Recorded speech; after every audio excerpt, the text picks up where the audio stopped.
Cher Éric Berlouez, cette année nous vous retrouvons avec plaisir pour cette édition du prix culinaire international Ars Nova.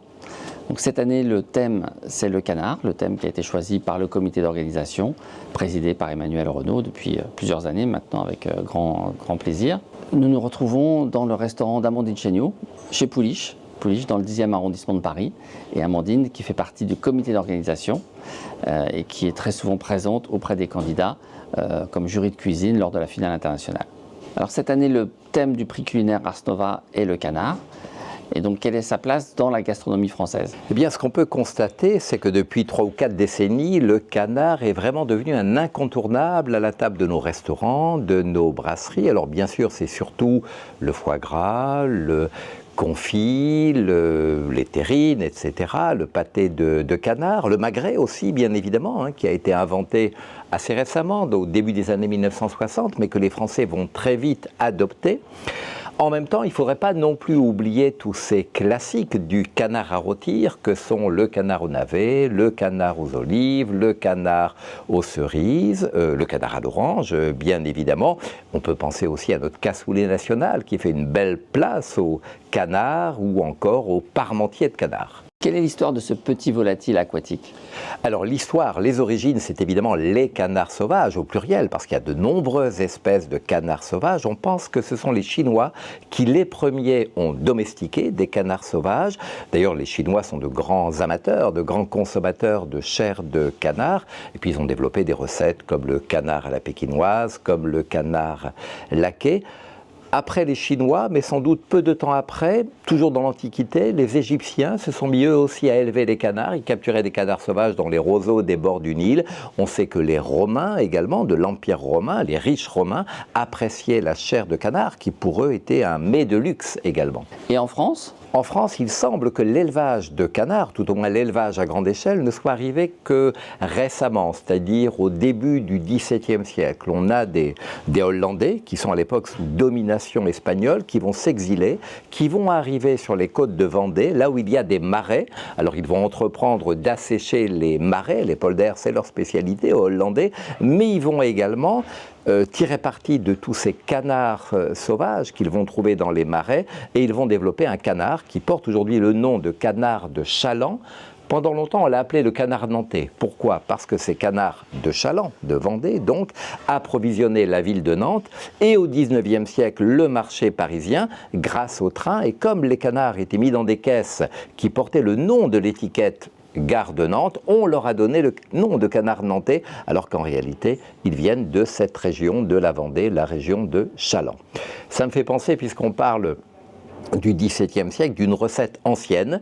Elle a été publiée pour la première fois en 1656 par Pierre de Lune, qui est un cuisinier qui travaille à la cour du roi Louis XIV et qui propose une recette de canard farci à la sauce douce. Alors ce qui est intéressant, c'est que la farce et la sauce, elles comportent du citron confit, de la cannelle, des dattes, différentes épices. Et donc c'est quelque chose d'intéressant parce que c'est l'association du sucré et du salé que l'on redécouvre aujourd'hui, mais qui était déjà très à la mode à la fin du Moyen-Âge, à la Renaissance et donc encore en ce milieu du XVIIe siècle.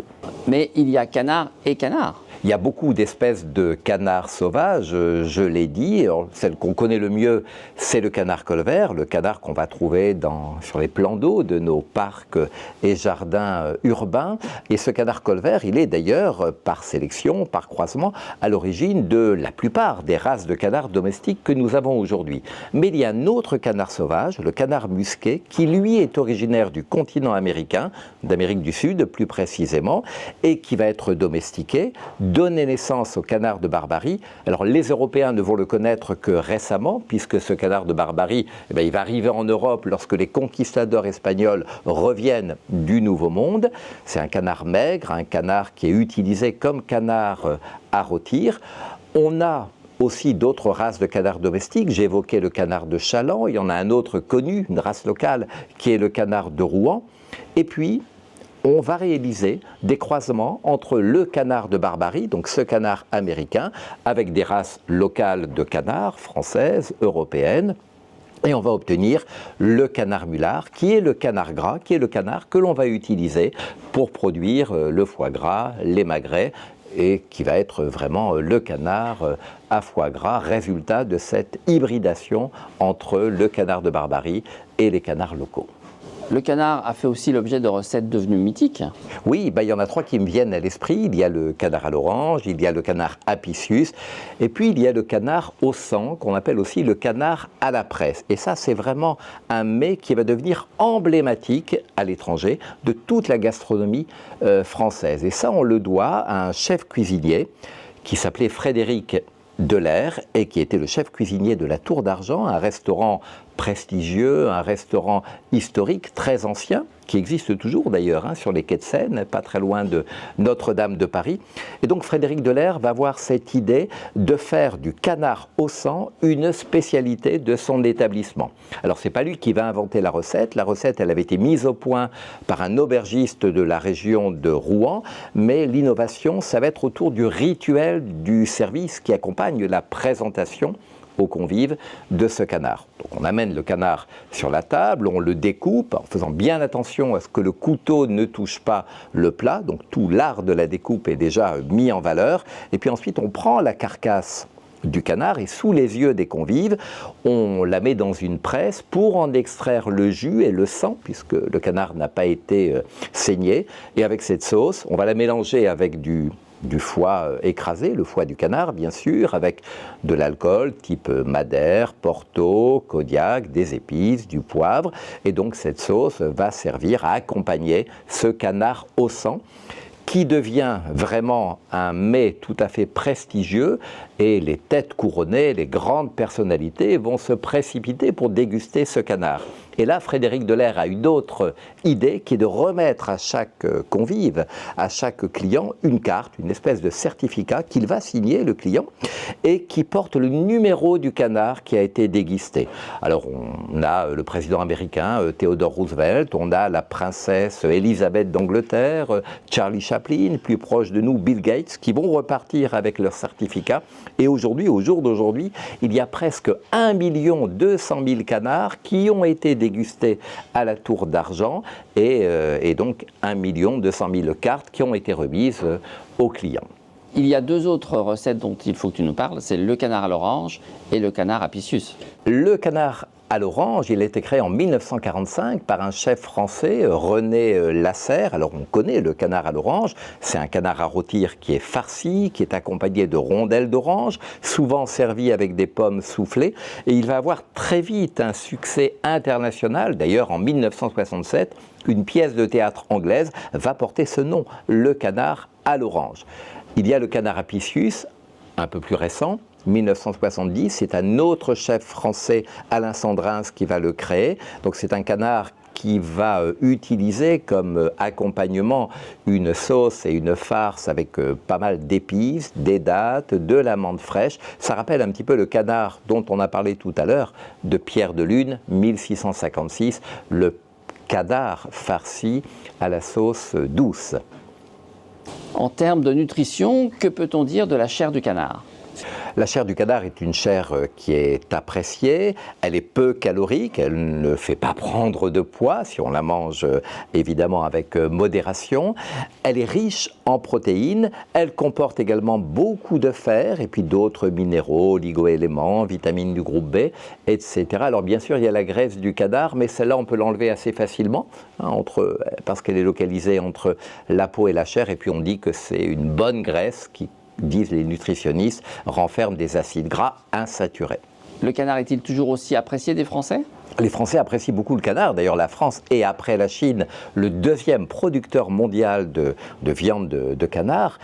Et les Français sont les premiers consommateurs au monde de canard à rôtir, 3,3 kg en moyenne, ce qui est beaucoup plus, 6 à 7 fois plus que la moyenne mondiale. Et puis les Français, on le sait, sont les champions du monde de la production et de la consommation du foie gras. Ce qui plaît, je crois, aux Français dans le canard, outre évidemment la saveur de cette viande particulière et ses caractéristiques diététiques, c'est aussi le fait qu'on peut en faire tout un tas de recettes, des plus simples aux plus sophistiquées. Le canard n'est pas seulement introduit en cuisine, mais aussi dans plusieurs expressions françaises. On va retrouver le canard dans pas mal d'expressions familières et populaires. Alors, par exemple, on va avoir l'expression d'un canard boiteux, qui est une expression qui est née en Angleterre au XIXe siècle et qui désignait en fait un financier, un investisseur qui avait fait de mauvaises affaires et donc il n'était plus solvable et donc il ne fallait absolument pas lui faire confiance et lui prêter de l'argent.